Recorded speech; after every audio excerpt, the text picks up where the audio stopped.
Good afternoon, good morning, depending whatever part of the country you're in. I'm Angie Coenen. I am an elected position. I'm just finishing my third year with you all as your secretary.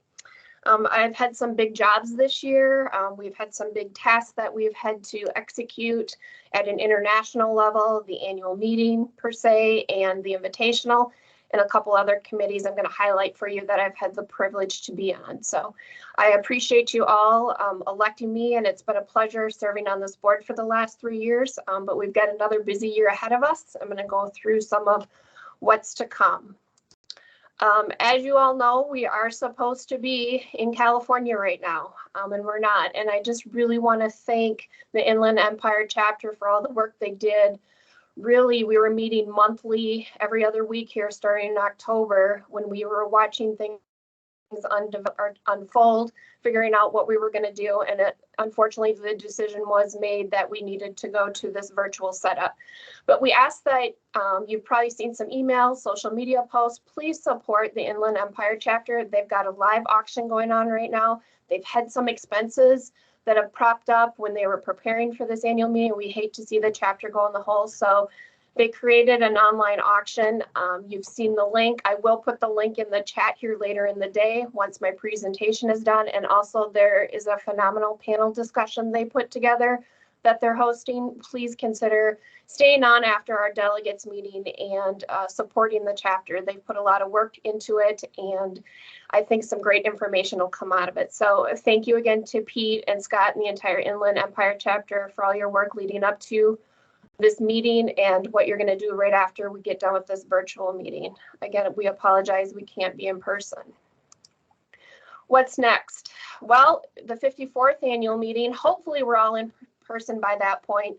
We're going to be back in South Dakota.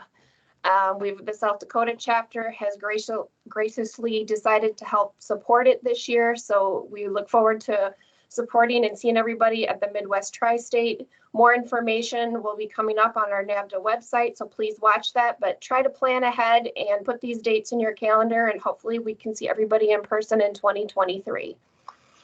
Another wonderful project that I was able to be a part of was the Track to Wing project.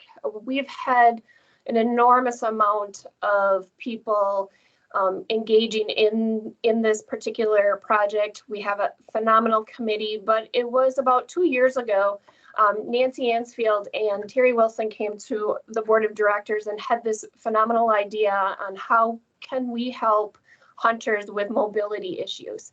And this is how the Track to Wing project came to fruition.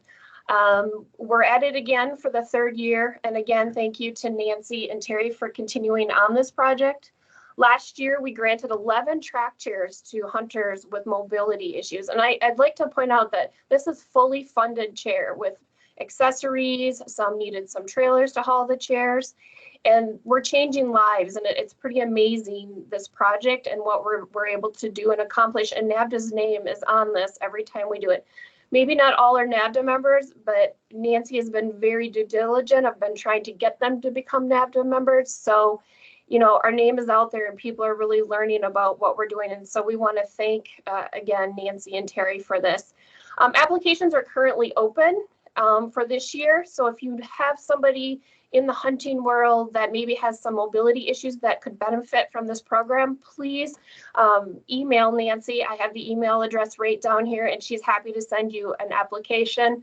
There's been a lot of information in the VHD and also on our website. So, or reach out to me, I'm happy to as well. Just quickly, who sits on our committee? All of these are NAVDA members that are sitting on our Track to Wing committee. Terry and Nancy, we have Christopher Harry, Rick Patton, Patty and Blaine Carter, myself, and Monique Huber. Again, we talk quite often, email quite often, and we decide through an application process who qualifies for a Track to Wing chair. And again, we've awarded most all of them that have come to us. A few we haven't been able to, but again, a very rewarding committee that I've had the honor and privilege of serving on. Invitational, as you can all guess, that was a pretty big thing going on.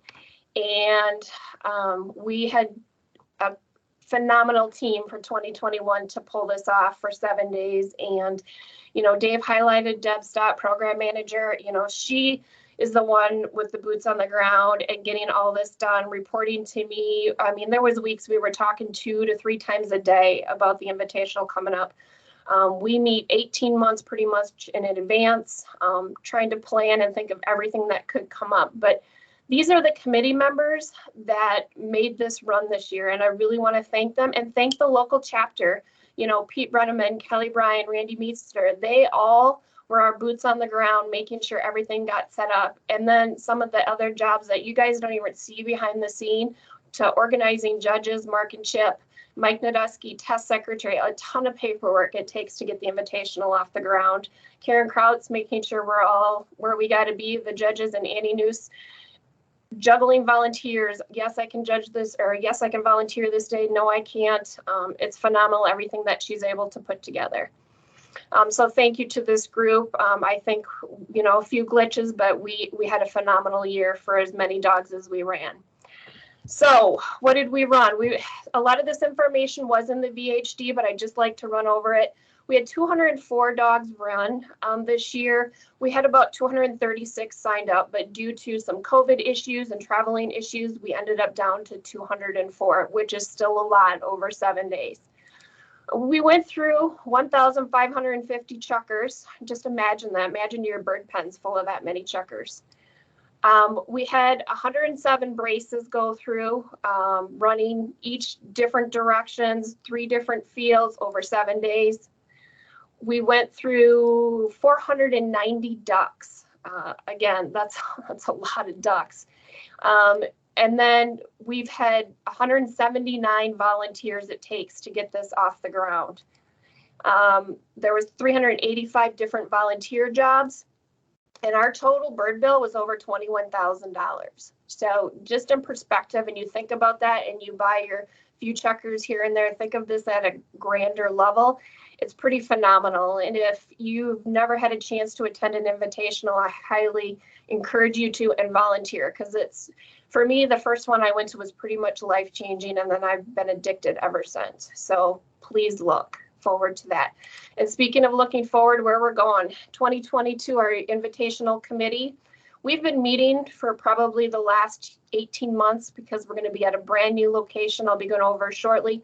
But again, these core people have been involved. As you can see, everybody from 2021 came over from the committee to 2022, and Deb is leading this committee again. Again, we've had multiple meetings, and we're super excited to look forward to where we're going to be. And then the local ZIA chapter, who will be hosting the meeting, are the invitational. We've got Chris, Keith, and Ken, who are our boots on the ground for the ZIA chapter and doing a ton of work to make sure those grounds are pristine for all of us. So again, the ZIA chapter will be hosting the 2022 invitational. We are going to be at the ranches in Albuquerque, New Mexico, so on the west side of the country, a brand new location. This year we had 183 dogs qualify. Kind of an interesting fact to me as I was putting this PowerPoint together is in 2020, we had 184 dogs qualify. So it seems to be pretty much close on the mark each year, the number of dogs that qualify. And then the invitational of this year is September 15th through the 18th. Again, check the website, check the NAVDA website. There's information, details, pictures of all things that are up and running. And as we get details, we want to share them with you. Just a reminder, and please pass this on to your chapters that have dogs qualified for the invitational. Entries will close on March 1st. Make sure your entry is anything that comes in after midnight on March 1st will not be accepted. So you must get your entry in by that date. We need that amount of time to get everything in place with bird orders and such. Also, the office will remind you, but make sure your dog's DNA test is completed and submitted on time as well. By the end of March, our goal is to let handlers know and owners aware of the day that they'll be running so that you all can plan accordingly. Again, I'm going to keep talking about volunteers. Annie Noose, our volunteer chair, there's her email right there. If you're on the west side or you're any part of the states and you feel like you want to go volunteer, again, I encourage you all to do that. If you're handling a dog, please consider volunteering.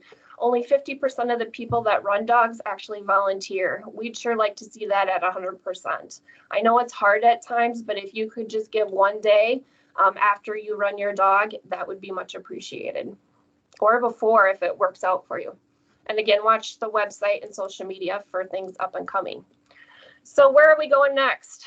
So in 2023, we will be back in Ohio with the Buckeye chapter. The dates are September 13th through September 17th. And then in 2024, we will be back to Iowa, September 12th through the 15th. So mark your calendars. This presentation will be put on the website as well. So if you don't have time to write those dates down, that is where we're going to be for the next 2 years after this year. So plan ahead. What do we got going on after this? So after another part of my role is to run the election. So this is an election year. And saying that, there's a few details I wanted to cover about the election. And the election is the following people: your president, your vice president, your secretary, and your treasurer. The 2020 election will select the 2023 NAVDA Board of Directors for the next 3 years. So this time next year, we will be swearing in your new board of directors. Again, this is elected position by you, the members. The election proceedings can all be found in our bylaws, which is on the website. But I am going to highlight a few deadlines that we have to meet according to our bylaws going forward. So the NAVDA Executive Council has to announce to the selected members by June 15th their recommendations for those particular offices: president, vice president, secretary, and treasurer. We are prepared to do that today for you. That will be coming up in my next slide, but this is a recommendation by the board. August 1st is the deadline for the general nominations for the membership. So you as a member have the opportunity to run for any one of those 4 office positions if you so choose to. And there are rules to that, which are also in our bylaws, but in a summary, you have to be a NAVDA member within good standing for the last 2 years to run for an elected position. By September 15th, my job is to make sure that all nominees are sent to the membership. So it is my job to make sure you all are aware of who those nominees are. October 15th, voting is going to be open to the membership, and voting this year will be done by online. So we are currently, Kim and I are working together to look for an online secure company where we can do all online voting. In the past, it's been mail-in ballot. We want to move forward and hopefully gather more people, more members for our online voting. 3 years ago, we had less than, I think we were at about 8,000 members. We had roughly about 1,200 people is all that voted. And we want to see more. We want every member to have a voice and decide who sits on this board of directors. So we're going to do that hopefully by launching an online platform. November 15th, the election will close and the results will be reported to me, and it is my job by December 10th to let everybody know the results of that election. We'll do it through social media and the VHD. As you have questions on these proceedings, how it works, please feel free to email me, give me a call. I'm happy to try to talk through it with you. But it is a big process to go forward to become a nominee for one of our board positions. So saying that, the 2022 elected executive committee has selected the following people that they would like to represent to move forward with their positions. And the nominees for president is Tim Otto, vice president Andy Doak, secretary myself, Angie, and our treasurer John Wolf. These names will be on the ballot.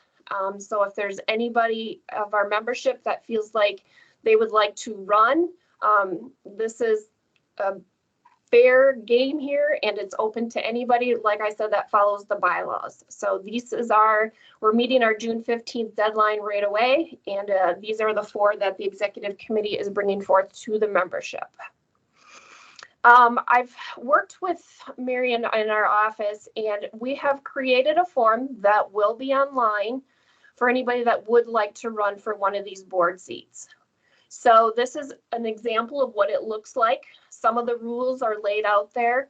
Again, you will be able to find this online. It's not quite there yet. It's a document just about finished. There was nothing out there formally.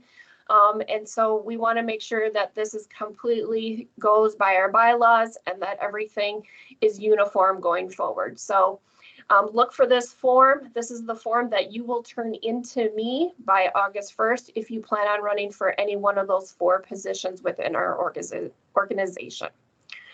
So that is a busy year ahead and behind us. I thank you all for the time and the opportunity to serve you. You know, it's all our gun dogs got us here, and I appreciate that every day. So I'm blessed to be a part of this group. Thank you.